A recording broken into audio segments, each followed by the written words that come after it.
sus derechos por una recompensa mayor. Vamos a leer 1 Corintios capítulo 9, versículos 15 al 18, que dicen de esta manera. Pero yo de nada de esto me he aprovechado, dice. Y leo de la Nueva Biblia de las Américas. Y no escribo esto para que así se haga conmigo, porque mejor me fuera a morir que permitir que alguien me prive de esta gloria. Versículo 16. Porque si predico el evangelio, no tengo nada de qué gloriarme, pues estoy bajo el deber de hacerlo, pues ay de mí si no predico el evangelio. Porque si hago esto voluntariamente, tengo recompensa.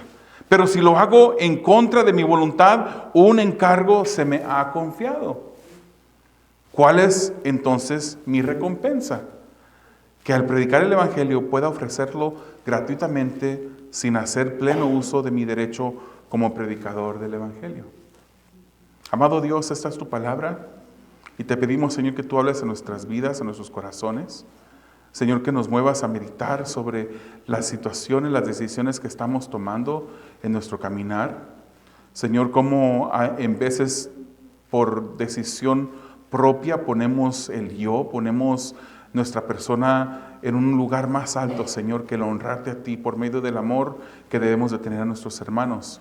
Yo te pido, Señor, que nos ayudes, Señor, mientras que leemos tu palabra, mientras que la estudiamos, Señor, yo te pido que tú seas obrando en nuestros corazones, moviéndonos, estimulando nuestras mentes, Señor, a pensar. No somos, Señor, no debemos de ser oidores olvidadizos. No hemos venido aquí, Señor, no hemos dejado el cerebro en casa ni al entrar en la puerta. Muévenos a pensar de tu palabra, a meditar en ella, Señor, de tal modo que también podamos ver, Señor, en qué te estamos fallando, qué podemos mejorar de nuestro caminar. En el nombre de Jesús. Amén. A pesar, hermanos, de la libertad que Pablo tenía en Cristo de hacer valer sus derechos, Pablo decide no hacerlo. En la semana pasada vimos que él, como ya mencionamos, predicaba y decía que él tenía el derecho de recibir sustento de la iglesia de Corinto. Pero él había decidido no aceptar ningún sustento financiero de esta iglesia. Él también aclara que sus argumentos del derecho que él tenía de sostenimiento no era para que ellos comenzaran a proveerle. Él está diciendo, porque yo les diga esto, tampoco quiere decir que yo les estoy pidiendo, que les estoy aventando pedradas o les estoy dando indirectas, que ahora yo quiero que ustedes me comiencen a sostener. No, simplemente él predicaba esto y él viene a un punto al cual vamos a ver en esta noche. Esto, hermanos, era algo que sus hechos, los hechos de Pablo, respaldaban sus palabras. Porque no era la única vez cuando él dice, y aquí en la iglesia de Corinto, él trabajaba con sus manos. Y él no aceptaba el sustento financiero de esta iglesia, aun cuando tenía el derecho. En Tesalónica él había trabajado. Y él dice en las escrituras que para los tesalonicenses, la iglesia en Tesalónica, que él no quiso ser carga para ellos. Y por eso él trabajaba con sus manos para su sustento. Parece que Pablo, hermanos, era la costumbre de Pablo no recibir el sustento de la iglesia donde él estaba trabajando. Usted sabe que el apóstol Pablo recorría y tenía viajes misioneros y él iba, predicaba en un lugar, establecía una iglesia y él se movía, pero cuando predicaba, cuando trabajaba en ese lugar, él pareciera ser como que él tenía la costumbre de no aceptar su sustento financiero de esa iglesia en la cual estaba trabajando. Porque claramente en las escrituras vemos que en otras partes de las escrituras que él dice y él escribe reconociendo a aquellos que le ayudaban financieramente. La iglesia en Filipos fue una iglesia que le ayudó financieramente a él. Y en 2 Corintios capítulo 11 versículos 8 a 9, o sea ya no 1 Corintios sino 2 Corintios, él les dice a la iglesia en Corinto, dice a otras iglesias despojé. O sea, a otras iglesias, de otras iglesias yo acepté el sustento financiero. Dice, a otras iglesias despojé tomando salario de ellas para servirles a ustedes. O sea, él estaba trabajando en Corinto y de Corinto no aceptaba el sustento financiero, pero él aceptaba el sustento financiero de otras iglesias a las que él había ya predicado y él había establecido y había enriquecido con la palabra. Dice el versículo 9, cuando estaba con ustedes y tuve necesidad, a nadie fui carga, porque cuando los hermanos llegaron de Macedonia, suplieron plenamente mi necesidad, y en todo me guardé y me guardaré de serles carga. Él tenía ese sentir sobre esta iglesia de Corinto. Yo creo que aquí, en esta iglesia, siendo que era una iglesia inmadura, una iglesia que batallaba con ese aspecto de la madurez, yo creo que era una de las razones por la cual Pablo, en mi estimación, Pablo decidió no tomar ese sustento de esta iglesia. Él no quería, hermanos, que el dinero fuera una causa de estorbo mientras que él trabajaba en esa iglesia de Corinto. Cuando estaba trabajando en la iglesia local, él no quería que el dinero fuera una causa de estorbo. Entonces, Pablo dice, yo prefiero morir que ser acusado que yo trabajo por dinero. Él prefería morir, prefería no traer escrutinio, no traer vituperio al nombre de Cristo. Pablo se cuidaba de estas cosas y no quería ni siquiera la apariencia de pecado en su ministerio. El dinero, hermanos, es algo que ha dividido muchos hogares, que ha dividido iglesias. Cuando las personas que están dirigiendo no se cuidan de la manera como ministran o cómo se lleva a cabo el cuidado del dinero, eso puede causar una grande desventaja en la obra. Y Pablo sabía eso. Pablo sabía eso. Muchas veces, hermanos, yo como que me detengo, por ejemplo, en los anuncios al final, de recordarles, hermanos, hay que adorar al Señor con nuestras finanzas también. Corintios capítulo 9, versículo 7 dice que demos como propusimos en nuestro corazón. Yo típicamente, cuando lo estoy haciendo, yo me detengo a veces. O no lo digo con una libertad, aunque debería de tener la libertad de decirlo porque eso es lo que dice la palabra. He estado, hermanos, pidiéndole al Señor y orando por traer como enseñanza a la iglesia una serie sobre la generosidad del creyente. Pero no lo he hecho. No he podido, he estado orando y yo sé que es más mi sentir que otra cosa. Pero Pablo se cuidaba de no ser acusado de que él estaba trabajando porque él quería esa búsqueda de dinero. Al preferir estar muerto, hermanos, al preferir estar muerto él antes que se desvaneciera su gloria, dice él. Yo prefiero eso, antes que se desvanezca mi gloria. O sea, cuando él habla esto de su gloria, él no está hablando de orgullo, porque algunas personas pudieran interpretar eso como que él estaba hablando en orgullo. Su gloria era alegría. Cuando él dice, yo prefiero morir antes que se desvanezca, es como que dijera, yo prefiero morir antes que se desvanezca mi alegría de predicar el Evangelio. El predicar a Cristo llenaba a Pablo de mucho gozo. Él más bien, hermanos, dice, no tengo de qué gloriarme, no tengo de qué vanagloriarme. Para él, dice, para mí es una necesidad. Es algo que se me ha encomendado el predicar la palabra. Solamente estoy cumpliendo órdenes. Hermanos, cuando Cristo se le apareció en el camino de Damasco, ¿se recuerda en Hechos capítulo 9? Él iba en ese camino de Damasco con una intención específica. Iba detrás a perseguir a aquellos del camino, aquellos cristianos, aquellos seguidores de Jesucristo. Y cuando el Señor lo tumba, andaría en caballo, andaría en burro, andaría en pie. Muy probablemente andaba en caballo, aunque no sabemos. Pero lo tumba. Y Cristo no le pregunta, amado Pablo, ¿quisieras predicar el Evangelio? ¿Me podrías hacer el favor de predicar el Evangelio? No. Él lo llama, él lo tumba, él tiene un encuentro contundente con Pablo y lo llama a predicar el Evangelio. Es lo que dice él ahorita. Es una orden, estoy cumpliendo órdenes, es algo que se me ha encomendado. El llamado de Pablo fue contundente, sin deseo de compararme en ninguna manera con Pablo, hermanos. Yo también podría decir lo mismo, que el Señor No me dio otra opción. Y hay aquí una persona que se está riendo bien porque sabe exactamente de lo que me estoy refiriendo. No me dio una opción. Créame que yo hubiera preferido trabajar donde estaba trabajando. No había batallas de finanzas. Sí, no en el último lugar donde trabajaba. Me refiero antes de eso. Yo hubiera preferido seguir trabajando en el ámbito secular. Me había esforzado, mi esposa se esforzó también juntamente conmigo. Mientras que estábamos casados, yo estaba yendo a la universidad. Agarré la licenciatura mientras que estábamos casados. Agarré la maestría en administración de empresas mientras que estábamos casados. Yo para eso me esforcé. Yo no, si me hubiera dado la decisión, y por eso no me la dio, yo me hubiera quedado trabajando en el mundo secular. Pero yo sabía, hermanos, también, había algo dentro de mí que me hacía entender que yo no estaría contento, no viviera contento si no hiciera la voluntad de Dios. En una ocasión mi esposa me dice, ¿qué prefieres? Y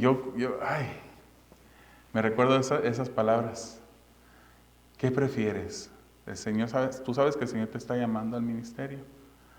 ¿Prefieres dejar el trabajo o que te corra el trabajo? Yo inmediatamente dije, no, pues claro, yo dejo el trabajo. El Señor sabía que no lo iba a dejar. No, vivíamos tranquilamente, hermanos, por decirlo de alguna manera. Yo no me puedo comparar a Pablo, hermanos. Pablo yo soy el polvo de sus zapatos. Un hombre que Dios usó de una manera tan maravillosa. Pero al igual que en eso sí puedo decir, igual como Pablo, yo no tuve opción de predicar el evangelio, de entrar en el ministerio o no. Me recordaba, hermanos, al estudiar este pasaje, el caso de Jeremías, cuando Jeremías predicaba y nadie le escuchaba. Casi 40 años predicando, hermanos. Imagínense usted en una casa, simplemente, no con un pueblo grande, en una casa con una persona que lleva usted 40 años y no lo escucha, la ignora. Él tenía un pueblo a la cual Dios lo había mandado a predicar. Por casi 40 años, aproximadamente 40 años, él predicaba y predicaba y predicaba y lo ignoraban y lo ignoraban. Nadie le hacía caso a su prédica. Y de repente él decide, ya no más. Decide, hasta aquí llegué, me voy a retirar, no más predicaré la palabra de Dios. Y en una frustración y un desánimo, él decide abandonar su llamamiento. Pero Jeremías 20, versículo 9 nos dice, pero si digo, no lo recordaré ni hablaré más en su nombre, eso se convierte dentro de mí como un fuego ardiente encerrado en mis huesos. Hago esfuerzos por contenerlo y no puedo. Él decía, yo decidí no predicar ya, pero había un fuego, un ardor que consumía mis huesos. Me quise desistir, pero no pude. Y entonces Pablo, ese es el mismo sentir de Pablo. Él dice, ay de mí si no atendiere al llamado de Dios en mi vida. Él sabía que sería castigado, hermanos, porque él quería que diga él, ay de mí. Eso es un llanto de terror. Del pensar en lo que Dios pudiera hacer para castigar su vida. Jonás, ¿qué pasó con Jonás, hermanos? Él trató de huir. Dios le dijo, ve para allá, él se fue para el otro lado. Y yendo para el otro lado, en ese barco se desata una tormenta y él le preguntan las personas, ¿qué debemos de hacer? Porque se dan cuenta que es el Dios de Jonás el que había estado obrando esa tormenta y dice él, pues simplemente nada más aviéntenme. Aún en ese momento de desesperación, después de que él ya desobedeció una vez, en lugar de ir para allá, se fue para allá, le dice a los pues ayúdenme a cometer suicidio. Él no quería hacer lo que Dios le estaba mandando a hacer. Aviéntenme, les dijo, aviéntenme y se calmará la tormenta. Pero él lo aventaron, desciende y termina, hermanos, vomitado a la orilla de de una playa, vomitado por ese gran pez. Imagínense cómo olería Jonás. Imagínense de cómo estaría embarrado Jonás en ese momento. Lo bueno que nuestra imaginación no va tanto que podemos oler ese olor. Pero él sufrió este gran castigo. Fue una humillación. Fue grande la humillación porque él no quiso atender la voz del Señor. Pablo dice, ay de mí, si no atiendo al llamado que Dios me ha hecho. Es por eso, hermanos, por lo que en el versículo 17, vaya al versículo 17 ahí en su Biblia, él parece, hermanos, que está indicando que hace lo que hace de mala voluntad. Así pareciera al principio cuando lo leemos, dice el versículo 17, porque si hago esto voluntariamente tengo recompensa, pero si lo hago en contra de mi voluntad, un encargo se me ha confiado. ¿Qué está diciendo Pablo con esas palabras? Simplemente está diciendo, hermanos, que él no hace lo que hace porque haya sido su voluntad. Porque haya sido algo con lo que él creció. Cuando le preguntaba a su mamá de niñito, hijo, ¿qué quieres ser cuando seas grande? Él no decía, yo quiero ser un predicador del Evangelio de Jesucristo. Eso no fue algo que él decidió, que él planeó para su vida. Obviamente lo hacía de buena voluntad. No lo hacía de mala voluntad. Él se esforzaba, como vamos a ver más adelante en el capítulo. Pero él simplemente está diciendo que lo que hace no era porque él había decidido, simplemente hace lo que hace porque se le ordenó que lo hiciera, se le encomendó. Y vemos el versículo 18, donde él habla sobre su galardón, sobre su paga, su recompensa. Él había decidido no tomar sustento financiero de la iglesia de Corinto, pero él sabía que su galardón era presentar el Evangelio gratuitamente, sin paga. Pablo tenía la necesidad de predicar, pero no tenía la obligación de tomar sustento. Y él decide no hacerlo. Pablo sabía que esta decisión le traería un galardón, una recompensa aún mayor. Es por eso la renuncia de sus derechos por una recompensa mayor. Pablo predicaba sin tomar sustento. Y de esta manera él contribuía aún más de lo que ya estaba contribuyendo al Evangelio. Ahora, ¿cómo más contribuía al Evangelio? Vamos a los versículos 19 al 23 con este punto del sacrificio propio para ganar a los perdidos. Ahora, hermanos, cuando leamos esto, leamos y examinemos nuestra vida a ver si esto es lo que hacemos nosotros. Amén. Es un espejo, la palabra del Señor es un espejo, ¿verdad? Y nos mueve a meditar y a examinar nuestras vidas. Dice el versículo 19. Porque aunque soy libre de todos me he hecho esclavo para ganar al mayor número posible. A los judíos me hice como judío, para poder ganar a los judíos. A los que están bajo la ley, como bajo la ley, aunque yo no estoy bajo la ley, para poder ganar a los que están bajo la ley. Versículo 21. A los que están sin ley, como sin ley, aunque no estoy sin la ley de Dios, sino bajo la ley de Cristo, para poder ganar a los que están sin ley. A los débiles me hice débil, para ganar a los débiles. A todos me he hecho todo, para que por todos los medios salve a algunos. Versículo 23, y todo lo hago por amor del Evangelio, para ser partícipe de él. La Reina Valera dice copartícipe, la Nueva Biblia de América dice partícipe de él. Pablo sabía, hermanos, que un trabajo esforzado rinde mejores resultados, ¿verdad? Cuando nuestros hijos le estamos enseñando a trabajar y están con el celular, mientras que están trabajando con una mano y con el otro celular, ¿eso va a rendir buen resultado? No. ¿Vaya usted a trabajo? Que su jefe lo esté mirando a usted con una mano ocupada con el celular y con la otra trabajando. Eso no es un buen esfuerzo.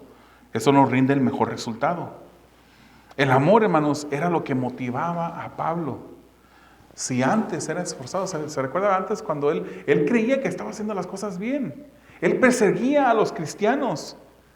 Él tenía cartas de los que dirigían y tenía la autoridad de perseguir a los cristianos. Él hacía eso, hermanos, con una dedicación que nos pondría a todos nosotros los cristianos en vergüenza. Él hacía eso con una dedicación, era esforzado, y ahora con Cristo Él se esfuerza aún más. Él era un hombre libre, pero se consideraba siervo de todos para ganar al mayor número. Él literalmente te está diciendo, me he esclavizado. Él se había esclavizado a sí mismo para ganar a los que estaban perdidos. Lo que Pablo está haciendo, hermanos, y está diciendo es, él buscaba una relación con las personas. Él rechazaba sus libertades en Cristo por amor al perdido. No deseaba usar de sus libertades en Cristo y que esa libertad causara un estorbo a que otros llegaran al Evangelio o fueran salvos por medio del Evangelio. Él decía, con los judíos me comporto como judío, con los que están bajo la ley como si estuviera yo bajo la ley, pero no estaba. Con los que no están bajo la ley, como si yo tampoco estuviera bajo la ley. Como los débiles, como si yo mismo fuera débil. Parece como un trabalenguas ahí, ¿verdad? ¿Qué es lo que está diciendo Pablo? De repente huele como hasta hipocresía, ¿no? De repente huele como que él era falso delante de estas personas. Con los judíos se comportaba como judío, pero luego iba con los que no eran judíos y se comportaba de una manera diferente. ¿Estaría siendo fiel a Dios? ¿Estaría ofendiendo a Dios con esto? Hermanos, esto no era una falsedad, no era una hipocresía, solo era un esfuerzo de amor por encontrar a la persona en su nivel, en su ámbito de comodidad, a pesar de saber que él tenía libertades en Cristo. Él no se refería a vivir como los que viven en contra de la ley. Eso se le llama antinominalismo. Él no decía, yo no voy a vivir sin obedecer a Dios. Él deseaba honrar a Dios. Él no se refería a un antinominalismo, vivir como sea sin honrar a Dios. Él no quería vivir de esa manera, ni tampoco se está refiriendo a vivir legalistamente e imponer la ley de nuevo en el vivir del cristiano. Ya el cristiano había sido libre de la ley ceremonial de Moisés. Él no está diciendo, vamos a traer otra vez la ley ceremonial porque a los judíos les gusta esta ley y vamos a vivir con esta ley, vamos a sujetarnos bajo esta ley. No está diciendo eso. Y él dice, con los que no están bajo la ley, yo vivo como si no estuviera bajo la ley. Tampoco está diciendo, voy a vivir sin obedecer lo que Dios nos manda hacer. No está diciendo estas cosas. Él se refería, hermanos, a hacer lo que estos grupos hacen, o ser como estos grupos son, sin ofender o quebrantar lo que significaba ser cristiano. Él no dice, si los que no viven bajo la ley andan en pecado, pues yo voy a vivir como ellos, voy a pecar para encontrar un nivel común con ellos y así que me abra la puerta para presentarles el Evangelio. Él no está diciendo eso. Pero cuando él podía hacer algo, imitar las costumbres de un grupo de personas, siempre y cuando no violara la ley de Cristo, siempre y cuando no violara lo que el Señor Jesucristo le mandó a hacer, Él lo hacía. Él lo hacía. Si para los judíos no era necesario vivir vivir en una cierta costumbre, aunque Pablo sabía que no tenía que guardar esa costumbre, Él lo hacía siempre y cuando no violara su relación con Cristo. Por amor a sus paisanos, Él estaba dispuesto, hermanos. Él mismo dice en Romanos 9 que Él mismo desearía ser anatema para que su pueblo fuese salvo. Él en una ocasión, podemos leerlo en Hechos capítulo 16, cuando Él conoce a Timoteo, Él decide que Timoteo vaya con Él en el viaje. ¿Y sabe lo que hace con Timoteo? Lo circuncida. ¿Por qué? Por causa de los judíos a donde ellos iban a ir. por ellos Él los circuncida, para que lo aceptaran a Timoteo, para que no hubiese un estorbo y un rechazo de los judíos, porque sabía que su padre había sido griego.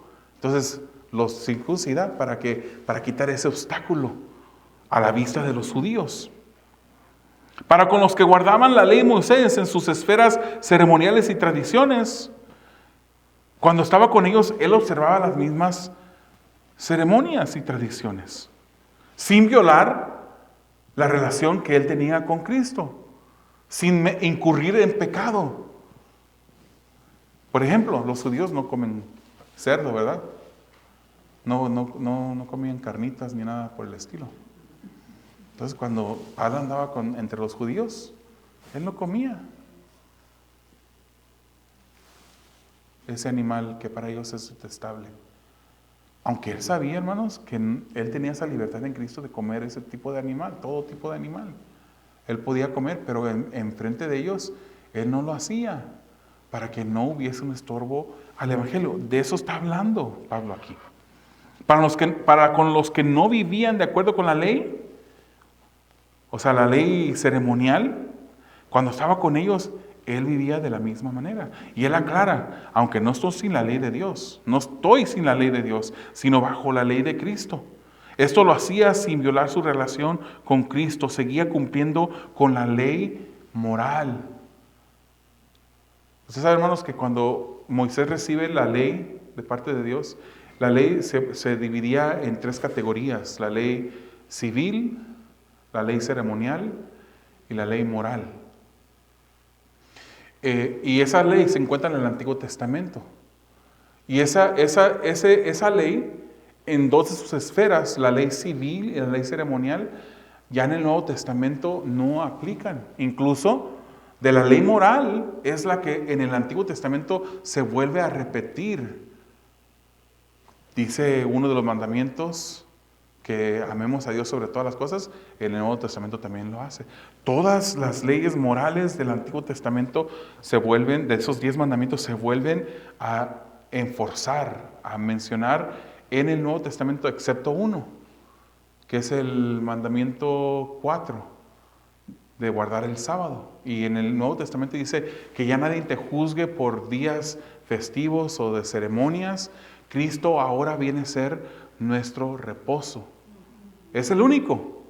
Pero las demás leyes que Moisés recibió de parte de Dios aún siguen vigentes.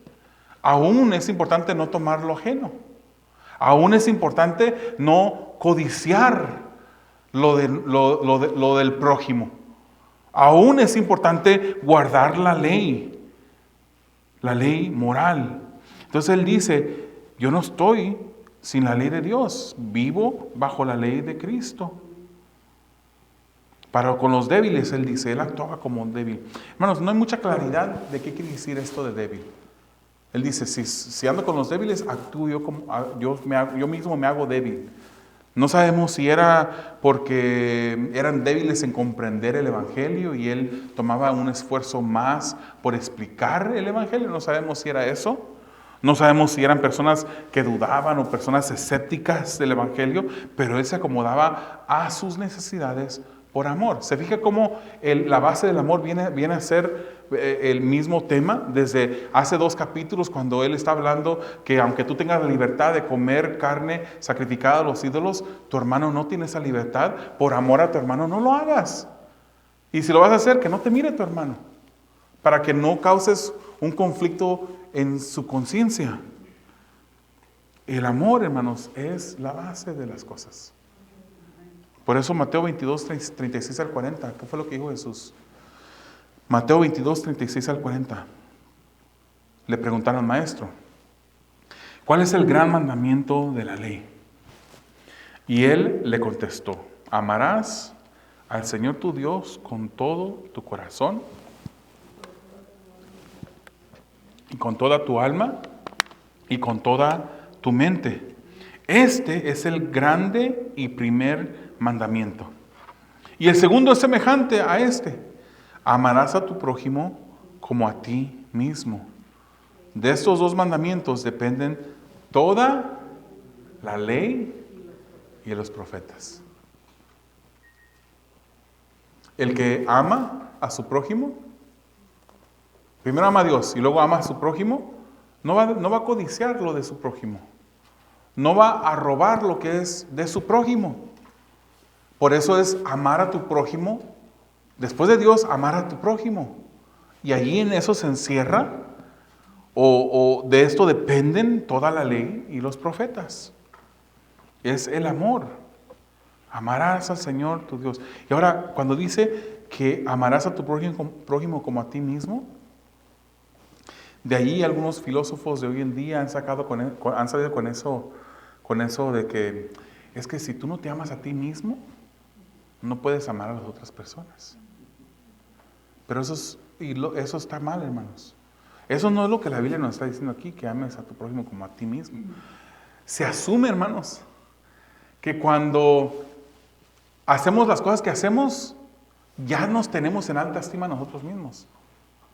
Cuando usted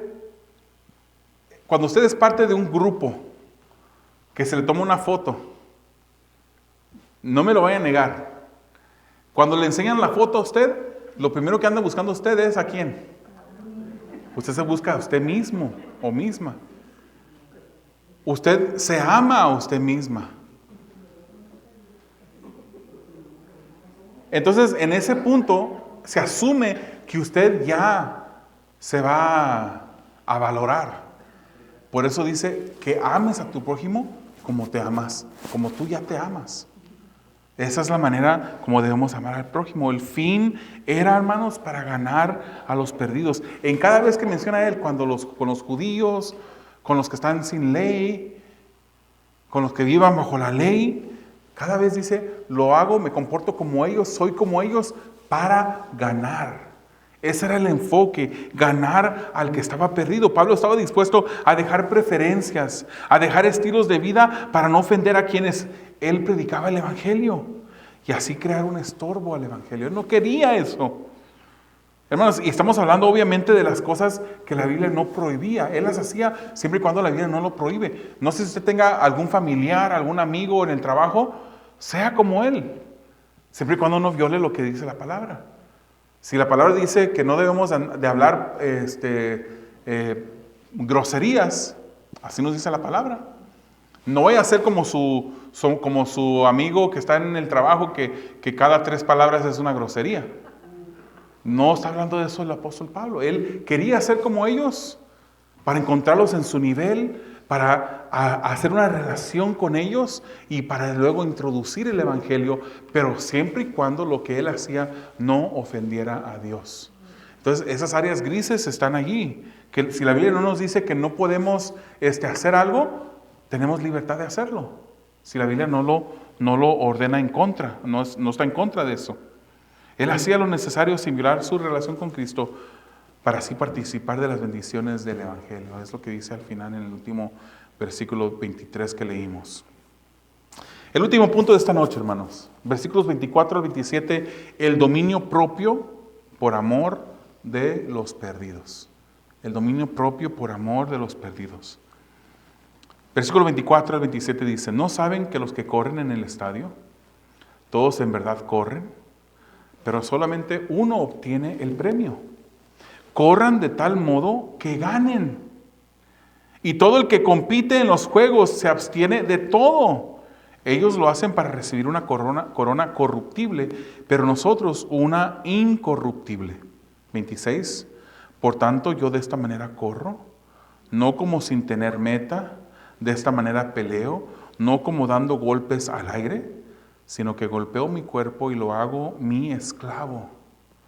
No sea que habiendo predicado a otros, yo mismo sea descalificado. En las Olimpiadas, hermanos, que de hecho ya vienen aquí a Los Ángeles pronto, ¿verdad? Pronto. En 3 años llegan las Olimpiadas. Bueno, dice el hermano que es el 28, así que vamos no busca el dato. Pero en las Olimpiadas, hermanos, compiten 10,000 atletas diferentes. Si los comparamos a la población del mundo, es casi imposible, hermanos, llegar a ese escenario de las Olimpiadas. Los atletas representan el 0.0001 de la población mundial. De 8,000 millones de personas, solamente 10,000 atletas llegan a competir en las Olimpiadas. Y en cada competencia solamente hay un premio. Yo sé que hay 3, ¿verdad? Que 3 medallas, que la de oro, la de plata y la de bronce. Pero si usted estuviera compitiendo en las Olimpiadas, no me diga que usted quisiera y desea la de bronce y la de plata. Usted desea la de oro. Deseamos la de oro si fuéramos atletas. Obviamente yo no soy. Pablo dice, hermanos, que debemos de correr de tal modo que luchemos por ser ese uno. Como que nada más hay un premio y ese premio usted lo va a obtener porque lo va a obtener. De esa manera es como debemos de nosotros correr. Y para la iglesia de Corinto, hermanos, esta era una analogía, un ejemplo muy familiar para ellos, porque en Corinto era donde se llevaban a cabo los juegos, los dos más grandes, uno de los dos más grandes escenarios de juegos para ese tiempo, los Juegos Istmicos. Se llevaban a cabo en esa ciudad. Ellos estaban familiarizados con los diferentes atletas que entrenaban por años y luego llegaban a ese escenario y por unas semanas o meses antes de los Juegos, ellos eran evaluados para ver si podían competir en estos Juegos o no, o a lo mejor iban a ser descalificados. Es por eso que él usa esta palabra aquí, no vaya a ser yo descalificado después de haber sido predicador de esto. Y para los de Corinto esto era un ejemplo muy vívido para ellos, muy familiar para ellos.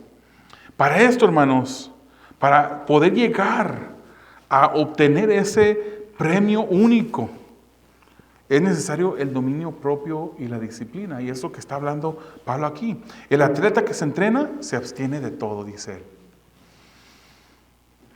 ¿Se recuerdan de Mike Tyson? ¿Conocieron a Mike Tyson? Lo están escuchando ahí, hermano. Mike Tyson se levantaba a las 4 de la mañana, en el momento más rico de la cama, ¿verdad? Más calientito, donde está todo callado, donde uno entra en sueño bien suave, ¿verdad? Él se levantaba a las 4 de la mañana, cuando se preparaba para competir. Y corría de 3 a 5 millas, todos los días. Y entre esa carrera de 3 a 5 millas, él incluía velocidad. De repente estaba corriendo, troteando, pero de repente le metía velocidad. Él hacía también ejercicios todos los días de pesas mientras boxeaba. Boxeaba con contrincantes seguido. Boxeaba con contrincantes imaginarios para la agilidad, para la velocidad. Levantaba pesas para desarrollar músculos. Su comida, hermanos, era pura carne y vegetales. Y cuando comía carbohidratos, esos carbohidratos que se le llaman complejos, como legumbres, avenas. Y se preparaba mentalmente estudiando videos de sus contrincantes. Él, hermanos, hacía esto día tras día por semanas y semanas, meses antes de una pelea. Y usted sabe, hermanos, que Mike Tyson fue una persona que dominó el escenario boxístico en el peso completo, ¿verdad? Porque él se dedicaba. Tyson se preparaba para competir por un título que era pasajero. Llámele a Mike Tyson ahorita y pregúntele cuánto dinero tiene de lo que él ganó. Lo recordamos, le queda aún el reconocimiento, pero él no es el mismo hombre que era antes. Recientemente, y no voy a hablar mal de él, no sé que un día me escuche y venga detrás de mí, porque todavía es de temer. Pero recientemente él se puso a pelear con otro, ya grande él, y hizo el ridículo después. Floyd Mayweather, otro boxeador americano, moreno, llegó a ganar hasta 600 millones por una pelea. $600 millones, hermano.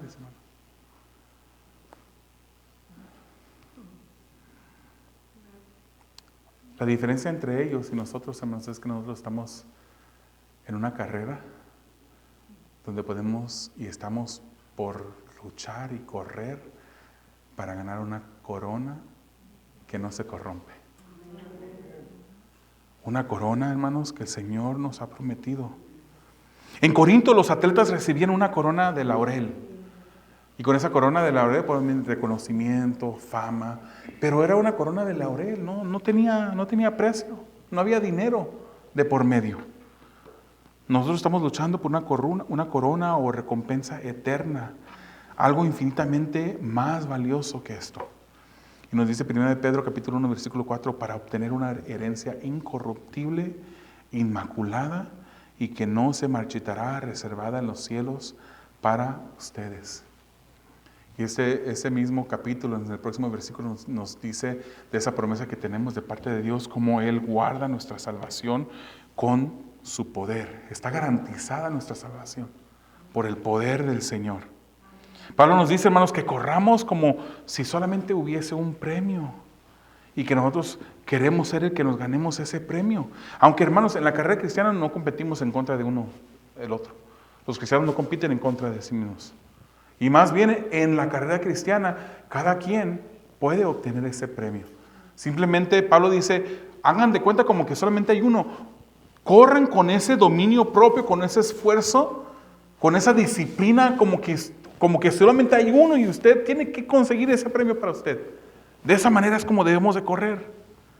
Hoy en día, hermanos, no competimos contra otros cristianos, pero competimos contra obstáculos de la carne, contra obstáculos del mundo, contra obstáculos del mismo Satanás. Cada cristiano puede ganar, hermanos, porque el Señor venció en la cruz. Ya no estamos sujetos al dominio del pecado, ya hemos sido hechos libres, hermanos, de ese dominio. Pero Pablo dice, para hacer esto debe de haber dominio propio, disciplina. Debes de limitar apropiadamente tus libertades en Cristo cuando sea necesario. Ese es el ejemplo que Pablo nos da. Debemos esforzarnos por obedecer a Dios, hermanos. Por eso Pablo no corría al azar, dice, yo no corro al azar. Él daba pasos calculados y con propósito. Él decía disciplinar su cuerpo como un atleta. Lo dominaba para que hiciera el cuerpo lo que él lo ordenaba que hiciera. Y no era al revés, no seguía los deseos de su cuerpo, sino que él dominaba el cuerpo.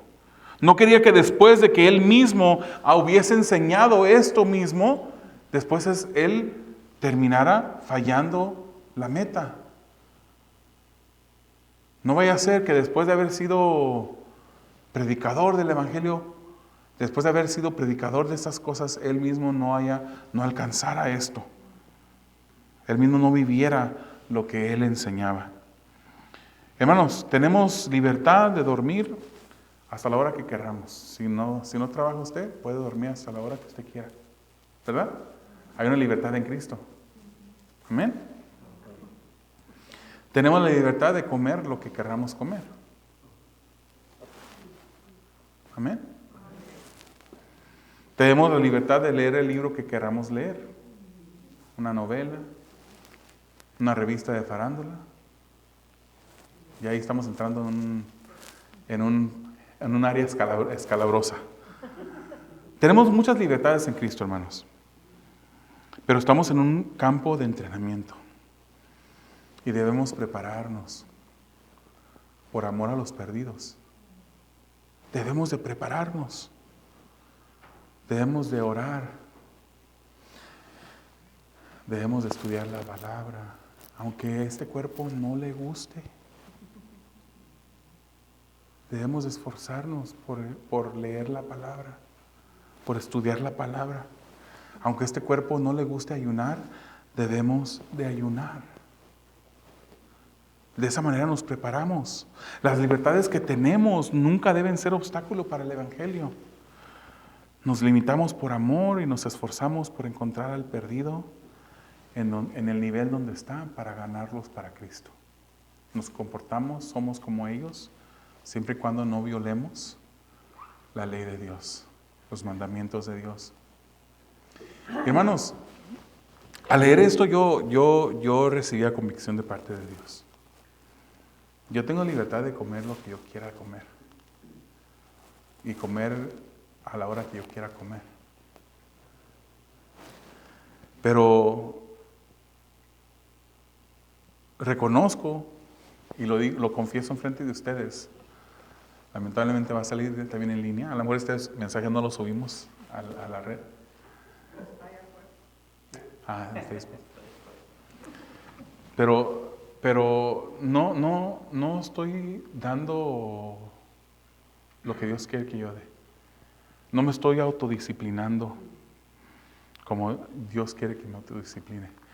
Hermanos, es verdad, cuando uno vive una vida más saludable, nuestros pensamientos son más claros, rendimos mejor. Y yo hacía un compromiso que espero las fuerzas del Señor para poderlo cumplir. Y lo confieso en frente de ustedes de disciplinar también en esa parte de mi vida. Porque he vivido una vida bien indisciplinada, hermanos. Ya no tan indisciplinada como antes, pero sigue siendo indisciplinada. Ya no tomo Coca-Cola en cada comida que cuando estaba joven, no tomaba Coca-Cola en todas las comidas. En el desayuno, el almuerzo y la cena no podía hacer falta mi Coca-Cola.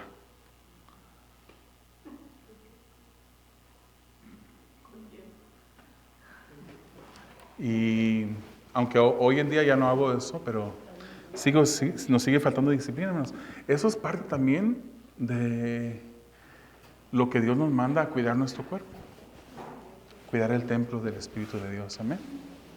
Hoy en día, hermanos, una tendencia del ser humano es de luchar por sus derechos, por su autoexaltación, buscando lo propio sin importarnos los demás. Tomemos el ejemplo de Pablo. Esa es la primera aplicación. Tomemos el ejemplo de Pablo. Pongamos el amor por sobre otras cosas. Examinemos las motivaciones que hay en nuestras vidas, en nuestro ser, por la que hacemos las cosas. Otra aplicación, hermanos, examinemos nuestra manera de allegarnos a los perdidos, buscando hacer conexión con ellos y quebrantar nuestra relación con Dios. Sigamos el ejemplo de Pablo, también lleguemos a esas personas en el nivel donde ellos están, siempre y cuando no peque, no ofendamos a Dios, pero lleguemos al nivel donde ellos están. Y por último, es una pregunta de examinación. ¿Estamos preparándonos? ¿Nos estamos ejercitando como debemos? ¿Estamos dominando nuestros deseos para ganar a los perdidos para Cristo?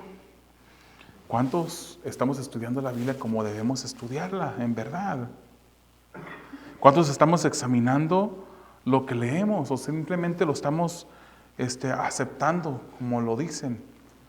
Hoy en día una persona me mandó un devocional que decía pues que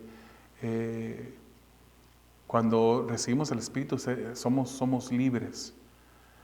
Y estaba mal aplicado el versículo y me recuerda eso, que muchas veces leemos las cosas por leerlas simplemente o porque queremos cumplir con el Señor. Ya leí la palabra, ya cumplí, ya me siento bien y calmamos nuestra conciencia. Pero no se trata solamente de leer, se trata de examinar lo que estamos leyendo y que mientras que estamos leyendo leamos críticamente, preguntémonos, ¿qué es lo que Dios me está hablando? ¿Qué es lo que Dios quiere corregir en mi vida? ¿Qué es lo que Dios quiere que yo aplique a mi vida? ¿Qué ejemplos estoy viendo en esa escritura que el Señor quiere que yo siga? ¿O qué malos ejemplos el Señor quiere que yo no haga? ¿Qué promesas el Señor me está recordando? Leemos activamente, estudiamos la palabra cuando la leemos. Y la última pregunta para terminar, ¿le estamos encomendando a Dios nuestro evangelismo en oración y ayuno? ¿O es muy difícil porque nos controla los deseos de un cuerpo que no está disciplinado. Oremos. Amado Dios, te damos gracias. Esta es tu palabra, Señor, y pedimos, Padre, que tú nos ayudes a honrarte a ti, Señor. Honrarte a ti, Señor, mientras que leemos, estudiamos y obedecemos tu palabra, Señor. Ayúdanos, Padre, a que sobre todas las cosas hagamos, Señor, todo por amor de las personas que están perdidas, o por amor incluso también de los hermanos que son nuevos, que son débiles en el Evangelio. Que no pongamos nuestros propios deseos por encima, sino que obremos, Señor, en amor en todo lo que hagamos, Padre. Ayúdanos, Señor, a poder recibir sabiduría tuya para llegar a los que están perdidos, Señor, y poder entrar en relaciones con ellos, Señor. De tal modo, Padre, que podamos hacer a un lado todo aquello que nosotros queremos hacer, Señor, para no poner un obstáculo, Señor, para el Evangelio en la vida de estas personas. Ayúdanos, Señor, a vivir de una manera disciplinada como a ti te agrada y como Pablo nos da el ejemplo, Señor. Pedimos, Señor, que nos ayudes, que tú seas honrado en nuestras vidas, que podamos glorificar tu santo nombre, Señor, mientras que obedecemos tu palabra en el nombre de Jesús. Amén.